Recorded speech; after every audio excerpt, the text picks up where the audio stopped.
आखिरी बीज। एक गरीब किसान की कहानी। रात का आखिरी पहर था। आसमान पर तारे ऐसे चमक रहे थे जैसे किसी ने मुट्ठी भर हीरे बिखेर दिए हों। लेकिन उस चमक के नीचे धरती थी, सूखी, फटी हुई और थकी हुई। उस धरती का नाम था गुलाबपुर, और वहीं रहता था रामू किसान। रामू की उम्र होगी कोई 35 साल। चेहरा धूप में जला हुआ, हाथ फटे हुए, आंखों में थकान के साथ एक अजीब सी शांति। उसकी झोंपड़ी गांव के सबसे किनारे पर थी, जहां तक कोई सड़क नहीं पहुंचती थी, सिर्फ धूल और हवा पहुंचती थी। रामू के पास सिर्फ 2 बीघा जमीन थी। वही उसकी जिंदगी थी, लेकिन 3 साल से बारिश ने जैसे उस जमीन से रिश्ता तोड़ लिया था। खेतों में न पानी था, न हरियाली, बस सूखे पत्तों की सरसराहट और भूख की सिसकियां। उसकी पत्नी गोमती रोज सुबह नदी किनारे पानी भरने जाती, और लौटते वक्त उसकी आंखों में एक ही सवाल होता, रामू, इस बार भी कुछ नहीं होगा क्या? रामू कुछ नहीं बोलता था, बस आसमान की तरफ देखता, जैसे ऊपर कोई जवाब छिपा हो। गांव के अमीर जमींदार भंवरलाल ने सबको अपनी गिरवी में बांध रखा था। गांव के आधे लोग उसके खेत में मजदूरी करते थे, और बाकी आधे कर्ज में डूबे हुए थे। रामू भी उन्हीं में से एक था। भंवरलाल ने उसे पिछले साल बीज उधार दिए थे। बारिश नहीं हुई, फसल सूख गई, और कर्ज बढ़ गया। अब भंवरलाल रोज धमकी देता था, रामू, या तो पैसे दे या जमीन छोड़ दे, मेरा धैर्य अब खत्म हो रहा है। गोमती रोती थी, जमीन चली गई तो हम जिएंगे कैसे?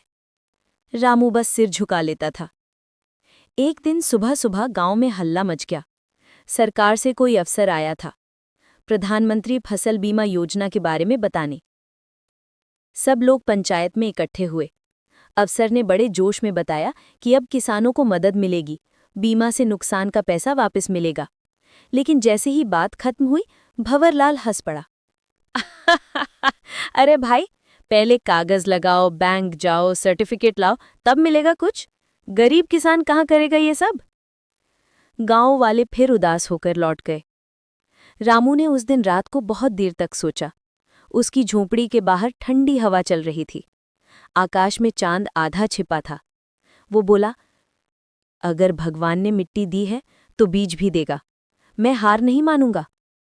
अगले दिन रामू गांव के कोने में बसे पुराने कुएं पर गया। वहीं उसकी मुलाकात हुई छोटू से, उसका 10 साल का बेटा। छोटू ने हाथ में मिट्टी उठाई और बोला, बाबा, इस मिट्टी में अब कुछ नहीं उगता। रामू मुस्कुराया, नहीं बेटा, मिट्टी मरती नहीं, बस सो जाती है। उसे जगाने के लिए किसी को मेहनत करनी पड़ती है। छोटू हंस पड़ा और बोला, तो फिर आप उसे जगाओ ना बाबा।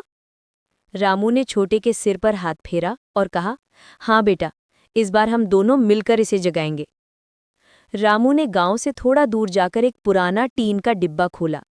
उसमें थे कुछ पुराने बीज, पिछली बार की असफल फसल के बाद बचे हुए बीज। सब सूख चुके थे, पर रामू को उनमें अब भी उम्मीद दिखी। गोमती बोली, इतने पुराने बीज, ये अंकुरित नहीं होंगे रामू। रामू ने कहा, बीज नहीं उगते जब किसान हार मान ले। जब तक हाथों में ताकत है, मैं कोशिश करूंगा। वो दिन भर खेत जोतता रहा, धूप में पसीना, पैरों में झाले और मन में विश्वास। छोटू उसके साथ मिट्टी में खेलता, कभी बैलों के पीछे भागता, कभी मिट्टी पर पानी डालकर कहता, देखो बाबा, अब ये हरी हो जाएगी। रामू हंसता और बोलता, हाँ बेटा, अगर भगवान चाहे तो। रात को जब वो घर लौटा तो गोमती ने पूछा, कुछ बोया? हाँ, आखिरी बीज बो दिए। गोमती चुप हो गई। उसे पता था ये बीज सिर्फ फसल नहीं है, ये रामू की आखिरी उम्मीदें हैं। अगले दिन से हर सुबह रामू आसमान देखता। कभी बादल दिखते, फिर उड़ जाते। तभी हवा में नमी आती, फिर सूख जाती। छोटू रोज पूछता, बाबा, आज बारिश होगी क्या? पता नहीं बेटा, लेकिन अगर हमारी मेहनत सच्ची है तो आसमान भी झुक जाएगा। दिन बीतते गए, बीज मिट्टी में सोए रहे। रामू का चेहरा उतरता जा रहा था। उसकी आंखों में अब थकान ज्यादा थी, उम्मीद कम। फिर एक दिन शाम के वक्त जब गांव वाले मंदिर की आरती में थे, आसमान अचानक काला हो गया। हवा में मिट्टी उड़ने लगी, बिजली चमकी और फिर पहली बारिश की बूंद गिरी। रामू दौड़ता हुआ खेत की ओर गया, छोटू पीछे पीछे। दोनों ने मिट्टी में हाथ डाला। मिट्टी ठंडी थी, भीगी हुई और जीवंत। रामू के आंखों से आंसू बह निकले।